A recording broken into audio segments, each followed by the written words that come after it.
No dia 5 de maio, a jovem de 16 anos, Marfa Golovesnina, estava indo para a casa da avó em Chulia por causa de uma briga. Ela escolheu um caminho mais curto através dos pântanos sombrios e ameaçadores na floresta. Uma trilha estreita serpenteia entre os arbustos e o brejo. Em certos pontos, ela é coberta por troncos curtos, formando uma passarela primitiva. Nos intervalos, você afunda na lama até os joelhos. As poças são negras como piche, em alguns pontos com tom avermelhado parecendo sangue. Entre os pântanos, a garota viu na trilha um homem de bruços, com sapatos de palha, casaco comprido e uma trouxa. A ponta da roupa estava jogada sobre a cabeça dele e o homem estava apenas dormindo. A garota o tomou por um bêbado e seguiu em frente. Mas quando ela voltou pelo mesmo caminho em 6 de maio, tudo estava diferente. O corpo estava no mesmo lugar, mas agora alguém havia tirado o casaco e dava para ver que o homem não tinha cabeça. Havia uma ferida aberta no pescoço. Marfa, em pânico, correu para casa e seu pai avisou as autoridades. Isso aconteceu em 1892. Hoje temos um caso incomum com uma reviravolta inesperada na trama. Um true crime praticamente pré-histórico. Compare como era antes e como é agora. Abril de 1892, Império Russo, Vila de Velho Multan. Um menino russo entrou na casa do seu amigo Udmurt para brincar e ouviu os adultos discutindo sobre os recentes desastres naturais na província. Talvez não tenham notado a criança atrás do fogão, ou não soubessem que o menino entendia Udmurt. O visitante ouviu uma conversa muito estranha e assustadora. Um dos adultos contou que teve um sonho em que muitas pessoas caíam em um abismo terrível. As pessoas assustadas prometeram a Deus fazer qualquer sacrifício para serem salvas. Então, diante delas, apareceu um caminho que levava do abismo para cima, em direção à luz e à abundância. Os Udmurts reunidos na cabana decidiram que esse sonho significava que Deus estava descontente e enviava desgraças às pessoas por causa de sua fé fraca. E isso significa que é preciso realizar um ritual de oração com o sacrifício ritual apropriado. E já que Deus está tão descontente, não se deve economizar no sangue ritual. No início da década de 1890, a província de Viatica foi assolada por desastres. Primeiro uma má colheita, depois uma epidemia de tifo. A situação era difícil, mas a aldeia de Stari Multan quase não sofreu. Lá não houve tifo e a fome atingiu apenas algumas famílias. Na aldeia viviam principalmente Udmurtos, que na época eram chamados de Vatiki. As aldeias vizinhas de Anik e Chulia eram principalmente russas. Lá a situação era difícil e as pessoas famintas, em desespero, procuravam culpados e brigavam com os Udmurtos por causa da terra, que milagrosamente escapou da má colheita e da epidemia. E no dia 6 de maio, a jovem Marfa encontrou um corpo sem cabeça. O policial só chegou ao corpo no dia 8 de maio e o delegado apenas no dia 10. O corpo ficou sem vigilância. O exame revelou que a cabeça foi separada com a pessoa ainda viva e um coágulo de sangue ficou preso na traqueia. O calçado da vítima estava limpo, o que indicava que ela não chegou ali por conta própria, mas foi trazida. Não havia nem a cabeça, nem sangue perto do corpo. Na sacola foi encontrado um documento com o nome Konan Dmitrievich Matyunin, camponês da província de Kazan. Por algum motivo, o oficial Timofeev não deixou o corpo na aldeia de Anik, mas ordenou que o levassem para Stari Multan, entre os Udmurtes. Isso causou estranheza, pois oficialmente o corpo estava no território de Anik. Mas havia uma explicação. Os próprios Udmurtas se aproximaram da autoridade policial e tentaram mostrar vestígios de sangue no local, e ele interpretou o comportamento deles com desconfiança. Talvez ele tenha sido influenciado pelas conversas dos camponeses russos sobre os Udmurtas manterem o costume de silenciar e sacrificar pessoas aos deuses. O investigador não prestou nenhuma atenção às estranhezas com as roupas do morto. Enquanto a moça caminhava pela trilha em 5 de maio, o corpo estava de bruços, rosto no chão e o caftã jogado por cima, como se ela mesma ou outra pessoa a tivesse coberto após a morte.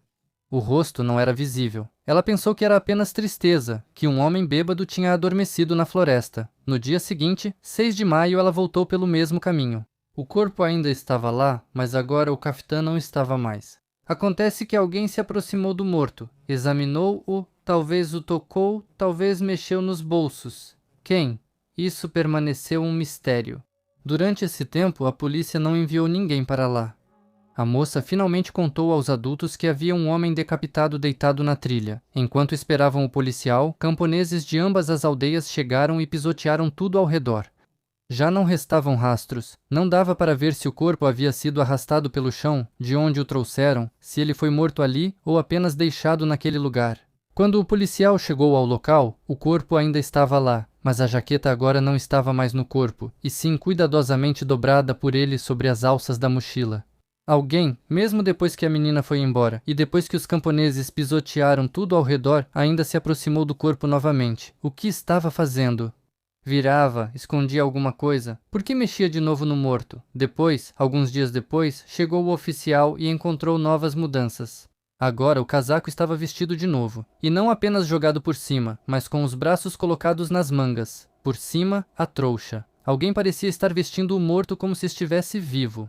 Os sapatos de palha também estavam amarrados, mas mal feitos, como se tivessem calçado pés já frios e moles. Naquela época, ainda não havia udimurtos na região. Ninguém dos locais admitiu ter se aproximado. Então, enquanto o corpo estava deitado na trilha, alguém voltava até ele repetidas vezes. Tirava o caftã, colocava atrás da sacola, depois pegava de novo e vestia no morto. Tudo isso sem explicação. Por quê? Se era para confundir a investigação, ou, ao contrário, esconder os rastros de suas ações, não estava claro. Ainda mais porque o oficial de polícia e a investigação não deram muita atenção a tudo isso. O que chamou a atenção foram só os sapatos de palha mal amarrados. O fato de alguém ter trocado suas roupas e se movido várias vezes acabou sendo ignorado.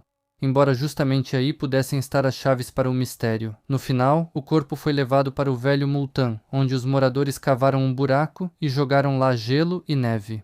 O falecido foi colocado em uma esteira de palha e coberto com terra, com uma guarda montada ao lado. Esse era o tipo de geladeira no necrotério daquela época.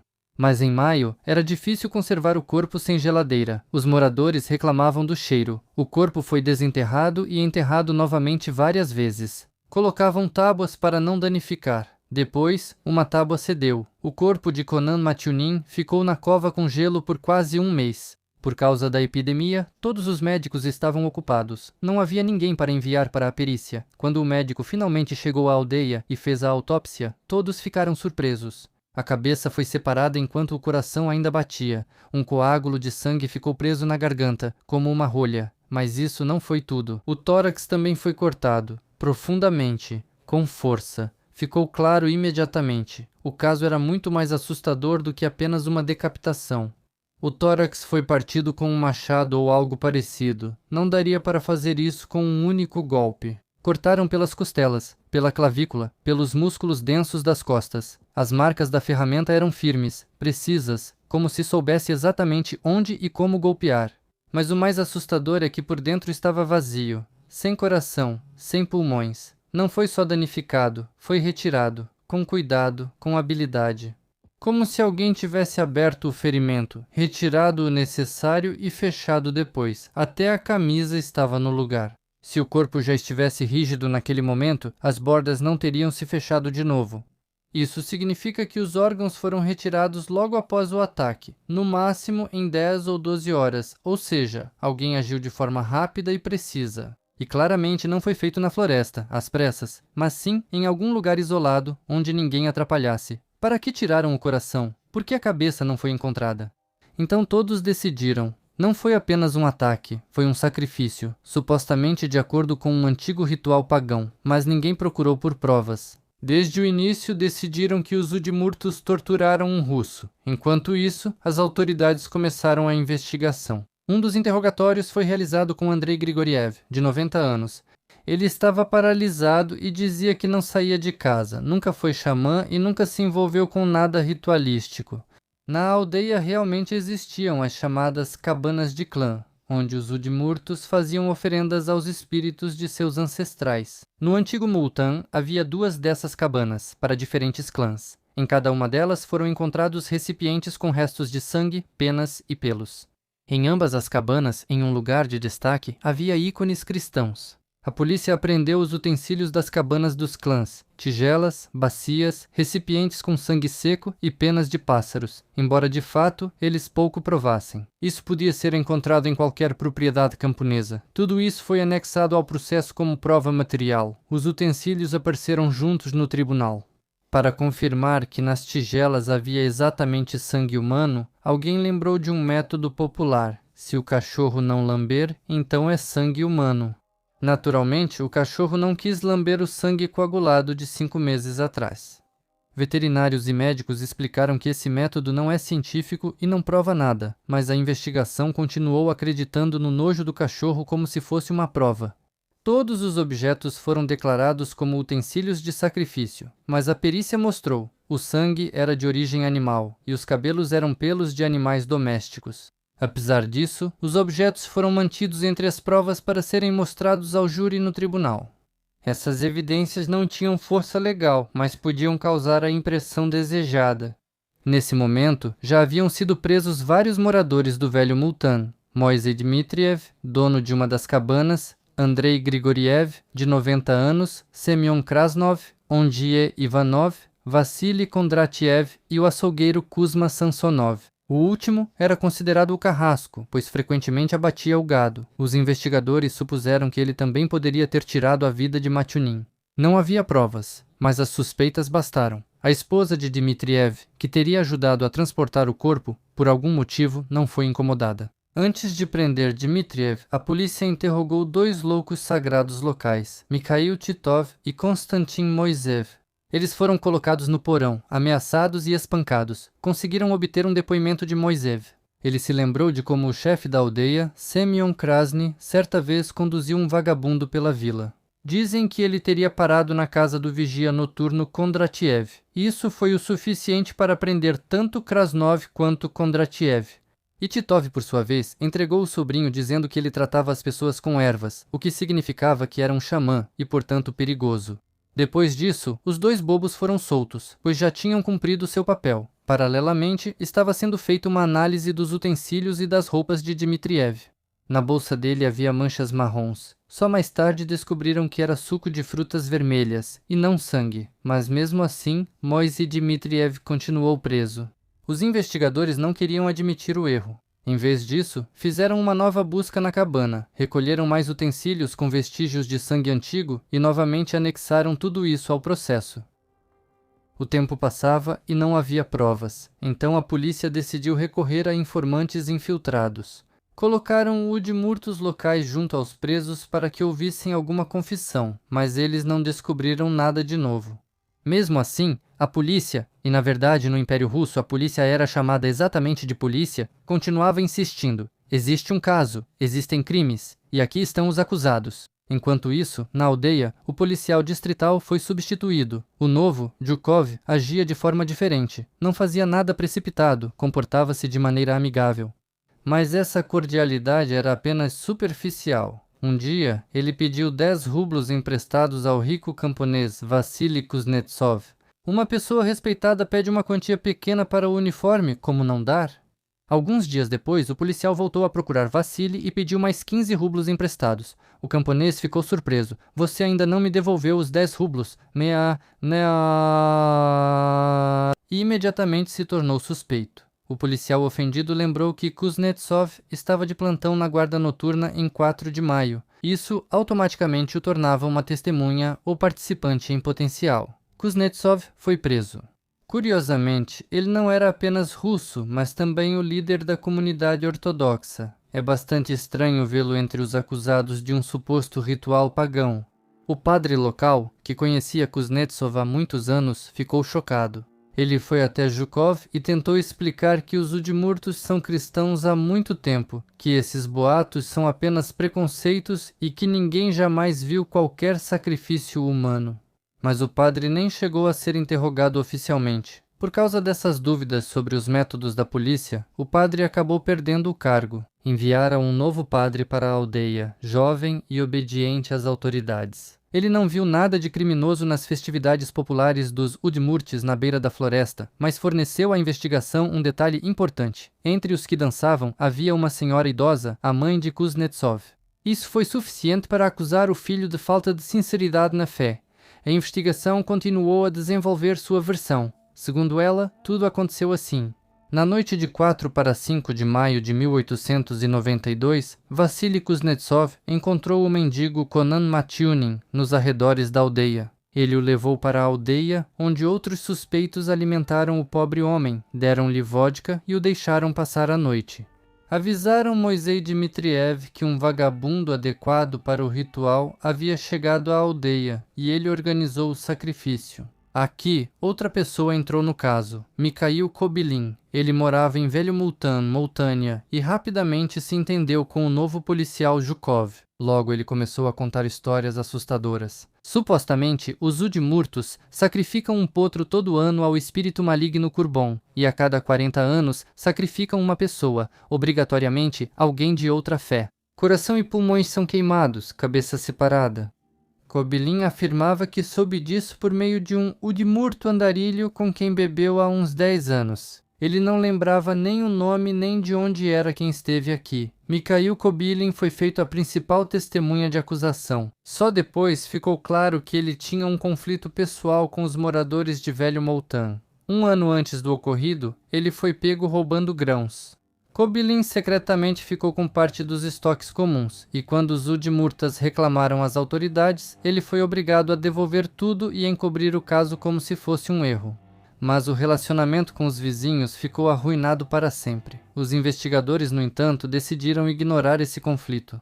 Além disso, eles começaram a entrevistar ativamente as aldeias vizinhas para reconstruir o caminho de Matyunin. Descobriu-se que ele deixou sua aldeia natal em 20 de abril e percorreu mais de 100 quilômetros a pé. No dia 3 de maio, ele passou a noite na aldeia de Kuznirka, na casa de Timofei Sannikov. Lá, ele apresentou seu passaporte e disse que sofria de epilepsia. Na noite de 4 para 5 de maio, ele provavelmente também ficou na casa do Sannikov, desta vez na casa do filho, Nikolai, e foi aí que começaram as contradições. O mais velho dos Sannikov lembrou que havia um grande remendo azul no casaco de Matyunin, mas o mais novo não se recordava disso. O investigador Raevski, agarrando-se a essa divergência, apresentou uma teoria. Então, havia dois mendigos diferentes. Um era Matyunin, o outro era um desconhecido. Os depoimentos dos moradores de Stary Multan também ficaram divididos. Alguns viram um mendigo com um remendo azul, outros viram um bêbado, outros ainda com um cigarro de palha. Tudo isso poderia se encaixar na descrição de Matyunin, mas também poderia não se encaixar. O fato é que nenhum das testemunhas conseguiu reconhecê-lo exatamente. Tudo se baseava em suposições e coincidências. Konan Matyunin não era apenas um andarilho, ele sofria de epilepsia. Naquela época, isso era considerado uma sentença. Ele não podia trabalhar no campo ou na forja. As crises podiam acontecer a qualquer momento. Por isso, na primavera e no verão, ele deixava sua terra natal para vagar, pedir esmola, como milhares de outros desamparados e doentes. Ele carregava consigo um atestado, uma confirmação do diagnóstico, feito no hospital do distrito. Para pessoas como ele, isso era algo como uma carteira de deficiente. Para que os camponeses, ao verem um homem forte, aparentemente saudável, não desviassem o olhar com desconfiança, e com o atestado davam um pouco. Ele parecia demais com aqueles que fingem e não com quem realmente sofre. Os médicos lhe ofereceram uma cirurgia em Kazan. Naquela época ainda acreditavam que a epilepsia podia ser curada com trepanação do crânio. Matyunin recusou, ficou com medo. Preferiu viver com as crises do que com um buraco na cabeça. Ele era muito cauteloso, não bebia nem fumava. Depois de beber e fumar, ele tinha crises fortes. Ele sabia disso e se cuidava. Mas quando começaram a coletar depoimentos no Velho Multan, esses fatos foram ignorados. Como assim? Um andarilho que não bebe? As testemunhas disseram que na noite de 4 de maio viram um mendigo bêbado com um cigarro de palha na vila. Sujo, com um olhar turvo, mal conseguia ficar de pé. Afirmaram que era exatamente aquele que depois foi encontrado morto na floresta. Mas Konan não fumava nem bebia. Ele teria tido uma convulsão. Era outra pessoa.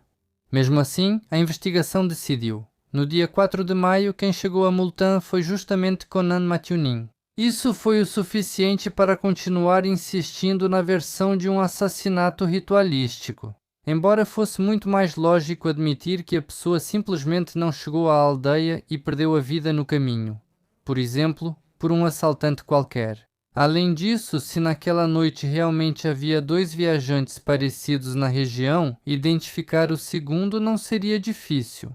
A província estava em quarentena, todas as estradas eram vigiadas, os documentos eram verificados, mas ninguém tentou procurar o segundo mendigo. Em vez disso, a investigação ignorou deliberadamente todos os fatos que não se encaixavam na versão construída. Todos os esforços visaram fortalecer a já frágil versão do assassinato ritualístico.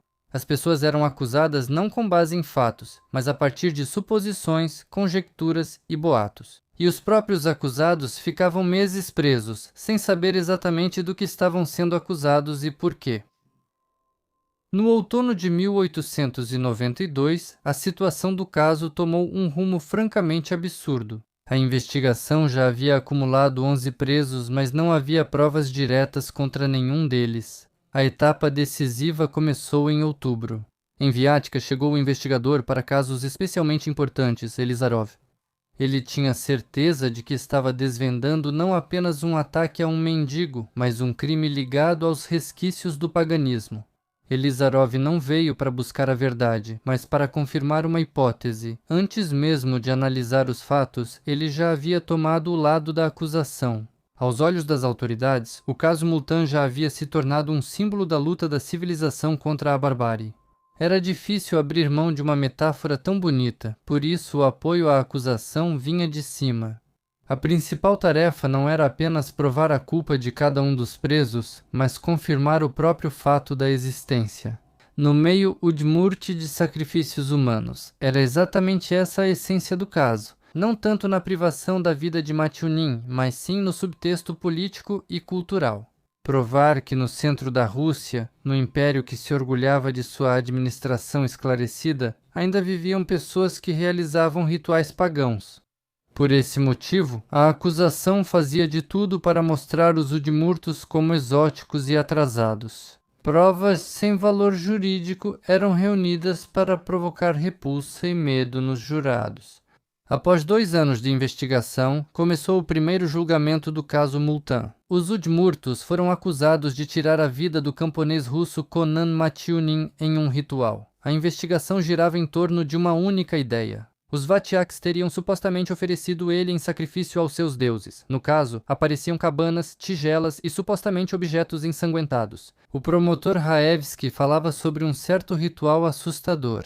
A pessoa escolhida é atraída para a aldeia, mantida em cativeiro, depois levada para a cabana ancestral, pendurada, decapitada, o coração é retirado e os órgãos são queimados na fogueira. Ele falava com confiança, com paixão, como se fosse uma testemunha ocular. O relato causou impressão nos jurados camponeses das aldeias vizinhas. 7 dos 11 réus foram considerados culpados. Eles foram condenados a trabalhos forçados e exílio. Apenas 3, os mais discretos, foram absolvidos. A acusação venceu à primeira vista, mas todo o caso estava desmoronando desde o início. A versão da investigação não se baseava em fatos, mas em boatos. Nenhuma testemunha viu o ataque. Todas as provas eram indiretas. A única coisa que de alguma forma ligava os presos ao caso era uma velha louça de aldeia, na qual, segundo decidiram os policiais, havia sido guardado sangue humano. Embora a perícia tenha mostrado que o sangue poderia ser de pássaro ou, em alguns casos, simplesmente suco de frutas vermelhas, os defensores não desistiram. O advogado Driagin recorreu ao Senado com um recurso, que se mostrou convincente. O Senado reconheceu. O caso foi conduzido com irregularidades. As acusações foram baseadas em suposições. Tudo foi enviado para revisão, para outro tribunal, em outra cidade. Começou o segundo processo, agora em Elabuga. As mesmas pessoas, as mesmas acusações. Novamente histórias sobre xamãs, sobre o deus maligno Kurboni, que exige corações humanos. Novamente as provas, tigelas com manchas secas e uma testemunha que ouviu algo há 10 anos de um vagabundo bêbado. Novamente a sentença. Novamente 7 pessoas foram consideradas culpadas. Novamente trabalhos forçados, mas a defesa não desistiu. A terceira audiência aconteceu em maio de 1896. Foi aí que tudo começou a mudar. Os advogados Driagin e Korobchevsky trouxeram para o tribunal não lendas rituais, mas fatos concretos. Um dos peritos, o etnógrafo Vereshchagin, afirmou diretamente: os Udmurtos nunca tiveram a tradição de fazer sacrifícios humanos. Nem mesmo nos rituais mais antigos há casos assim descritos. O advogado Korobchevsky foi pessoalmente a Multan e encontrou aquela mesma cabana. Ele mostrou que a construção era muito baixa. Nem mesmo um homem adulto conseguiria entrar lá. Quanto mais arrastar uma pessoa para lá, balançar um machado, queimar órgãos e realizar um ritual. E ninguém no tribunal conseguiu explicar como os corpos poderiam ser levados para aquela cabana. Tudo parecia forçado. O local onde o corpo foi encontrado ninguém examinou direito. Os fragmentos de madeira com sangue que os camponeses mostraram ao oficial de polícia, ele jogou irritado no pântano. Os troncos no caminho, aparentemente manchados de sangue, ninguém verificou. Tudo o que não se encaixava na versão já pronta, simplesmente era descartado. O oficial Timofev, aquele mesmo que conduziu o caso primeiro, ficou em uma situação embaraçosa. Descobriu-se que ele próprio esteve dentro da cabana e viu o local. Mas nos documentos oficiais ele não mencionou isso. Nunca explicou o motivo. Talvez ele não achasse necessário, ou talvez não quisesse destruir uma bela lenda. Os depoimentos das testemunhas eram confusos. As confissões eram obtidas sob pressão. As evidências acabavam sendo inúteis. No final das contas, ficou claro. Ninguém foi pego em flagrante. Todo o caso foi construído em cima de fantasias e boatos. E em 4 de junho de 1896, o tribunal anunciou o veredicto de absolvição. Todas as acusações, tanto de assassinato quanto de ritual, foram consideradas infundadas. Os acusados foram libertados. Foi uma sensação. A imprensa explodiu. Jornalistas, escritores, advogados, dezenas de pessoas acompanhavam o processo e não escondiam sua opinião. Viktor Korolenko, escritor e publicista, tornou-se praticamente a voz da defesa. Seus artigos expunham o absurdo da acusação. O jurista Konin chamava esse caso de uma vergonha para a investigação. Assim terminou a perseguição de 3 anos. Pessoas quase foram enviadas para trabalhos forçados por uma morte que talvez nem tenha acontecido. E se aconteceu, com certeza não foi na cabana, e certamente não foi por causa de um deus maligno. No final, não era um ritual, mas sim o ódio humano comum. E uma caça àqueles que eram diferentes da maioria. Quando toda essa história de sacrifício começou, a investigação rapidamente concluiu. A culpa era da terrível e bárbara fé dos votiacos. Eles foram acusados de feitiçaria, de adorar algum deus maligno, Kurbono, a quem supostamente precisavam oferecer corações humanos. Essa ideia parecia convincente apenas no papel, mas aqueles que realmente conheciam os Udmurtos entendiam imediatamente. Isso é bobagem. Na verdade, a maioria dos moradores de Stary Multan já havia sido batizada há muito tempo. Na aldeia havia uma igreja ortodoxa, os cultos aconteciam, as crianças eram batizadas, as pessoas se confessavam. Na vida da aldeia, o cristianismo ortodoxo fazia parte do cotidiano, como em qualquer vila russa. Até mesmo o chefe da igreja local era um dos mesmos Udmurtos que foram acusados do crime. O padre que servia em Multan antes das prisões afirmava: nunca houve nenhum tipo de execução ritual na aldeia. Se algo parecido tivesse acontecido, ele saberia. Os camponeses vinham até ele para se confessar, compartilhavam suas dificuldades. Não havia nem sinal de que alguém, em algum lugar, estivesse matando pessoas em homenagem a deuses pagãos. Sim, os Udmurtos realmente mantinham alguns costumes antigos. Eles, por exemplo, se reuniam em cabanas familiares, pequenas construções de madeira, onde às vezes acendiam velas ou sacrificavam aves. Nas festas era costume preparar carne, que era oferecida aos moradores da aldeia, e uma parte era doada à igreja. Eram justamente essas festas, com a preparação de pratos de aves ou carne bovina, que eram chamadas de sacrifícios. E isso não era segredo. Nessas cabanas não acontecia nada que fosse além da superstição da aldeia. Simplesmente alguém lembrava dos antepassados, alguém pedia por saúde, às vezes deixavam um pedaço de pão, derramavam leite, sussurravam algo em sua própria língua. Mas isso tudo é do mesmo tipo que o costume russo de colocar um doce no túmulo. Nem sangue, nem sacrifícios, só memória.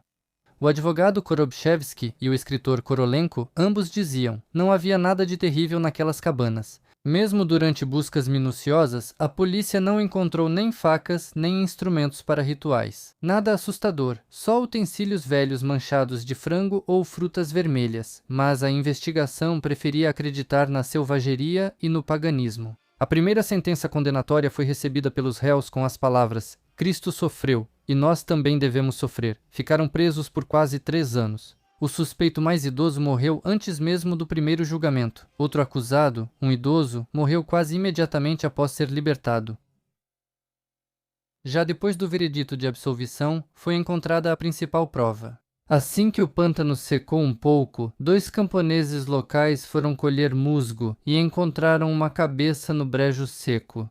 Ela apareceu literalmente a poucos passos do local onde estava o tronco, naquele mesmo pântano onde, ao que tudo indica, foi decepada, mas não levada. Esse fato fez com que todas as suspeitas caíssem por terra de vez. Se a cabeça não foi levada para um ritual, então tudo se resume à banal crueldade por causa de um conflito entre camponeses. Parecia que a cabeça encontrada deveria ter feito a polícia continuar a investigação. Afinal, os culpados não foram encontrados. Mas algo deu errado. O oficial Timofeev, apesar da descoberta, declarou: não há fundamentos, não há motivos, e o caso foi abafado. Enquanto isso, foi se delineando o quadro do crime. Todas as evidências apontavam para os verdadeiros culpados. 2 camponeses russos da aldeia vizinha que pediram para se mudar para as terras melhores dos Udmurtos, mas tiveram o pedido negado e guardaram rancor. Eles esperavam que, após um grande escândalo, os Udmurtos fossem enviados para trabalhos forçados das terras férteis, e então suas terras poderiam ser tomadas pelos camponeses das aldeias vizinhas. O professor de medicina legal, Feodossy Patenko, logo confirmou: a morte não foi ritual, mas sim uma imitação de ritual por vingança pela recusa em aceitá-los na comunidade e dar-lhes um pedaço de terra. Só que os nomes dos verdadeiros culpados, Timofei Vasyukin e Yakov Koneshin, só foram descobertos 30 anos depois. Um deles confessou durante a confissão. Então, foi assim que a verdadeira história aconteceu. Matyunin foi morto não por um sacrifício, mas por causa de um conflito de terras. O corpo foi jogado do lado de Multan, a cabeça foi jogada no pântano. Isso parecia um enigma para culpar outras pessoas. As vozes da verdade se levantaram tarde demais, quando todo o espetáculo já havia terminado. E mesmo assim, a verdade veio à tona. Mais de 3 anos após a morte, quando o pântano afrouxou seu aperto, as pessoas encontraram a cabeça. Só isso. Sem lendas, sem rituais, sem misticismo, sem deuses antigos, apenas uma morte causada por ódio e inveja, e arrependimento na confissão antes da morte. O tribunal absolveu o camponês e a camponesa do velho Multan, mas eles pagaram um preço enorme. Escreva o que você pensa sobre esse caso, deixe seu like ou dislike e assista a outros vídeos no canal. Eles são lançados mesmo que você nem sempre receba notificações sobre isso.